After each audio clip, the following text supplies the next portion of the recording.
চিকিৎসার জন্য, অথচ এখানে যে পরিমাণে জীবাণু বসবাস করে তাতে একজন গেলে নির্ঘাত যদি মরার পথযাত্রী মৃত পথযাত্রী না হয় ও মরার জন্য এখান থেকে প্রস্তুতি নিয়েই তার হাসপাতালে, বেসরকারি হাসপাতালে অথবা বাড়িতে যাইতে হবে।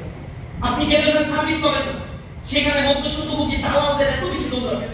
এই স্বাস্থ্য খাতে আবার তো বাজেট দেওয়া হয়, করাপশনের যদি লিস্ট করা হয় কোন কোন খাতে বেশি করাপশন হয়, আশ্চর্য হচ্ছে করাপশনের খাতের মধ্যে শিক্ষা খাত রয়েছে সেকেন্ড পজিশনে বা কখনো ফার্স্ট পজিশনে।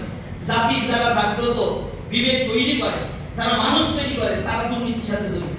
ইউজিসিতে কোটি কোটি টাকা লোপাট হয়, জনগণের জন্য বরাদ্দ, ছাত্রদের জন্য বরাদ্দ হয়। ইউজিসিতে যে পরিমাণে টাকা বরাদ্দ করে আমি হিসাব করে দেখছি যে এইগুলা বিগত 15 বছর ইউজিসিতে যা বরাদ্দ, তাতে ঢাকা ইউনিভার্সিটি একটা ছাত্র ফার্স্ট ইয়ারে ভর্তি হলে তার ফল ছাড়া থাকার কথা।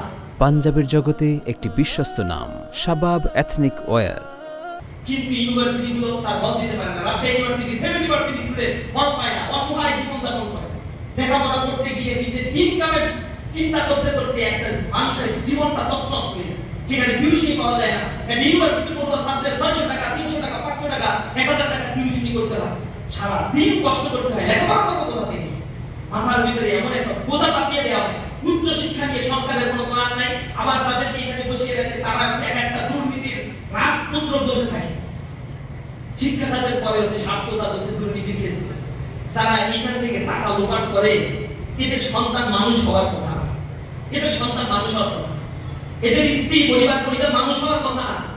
কারণ মানুষের টাকাগুলো লোপাট করে তারা নিয়ে যাচ্ছে। আমরা ট্যাক্স দেই, আমরা ভ্যাট দেই। আপনি তো ডিরেক্ট বা ইনডিরেক্ট ট্যাক্সের টাকা আপনারও দিতে হয়। আপনি সাংবাদিক বসে আছেন, আপনারও দিতে হয়, আমারও দিতে হয়। আমি একটা জামা বললেই আমার 50% ট্যাক্স কেটে নেয়। এবং এইটাই হচ্ছে সরকারের আয়ের সবচেয়ে বড় ক্ষেত্র, ভ্যালু অ্যাডেড ট্যাক্স, যেটা you are bound to pay. আমার কাছ থেকে ট্যাক্স নাই, রিকশাওয়ালার কাছ থেকে ট্যাক্স নাই। যে ট্যাক্স নিয়ে প্রতিরক্ষা ব্যবস্থা, অ্যাডমিনিস্ট্রেশন সিস্টেম, এই গভর্নমেন্ট সিস্টেম চলে, সেই ট্যাক্সের অধীনে আমাকে একটু স্বাস্থ্য সেবা সরকার দিবে, সেই স্বাস্থ্য সেবার ক্ষেত্রেও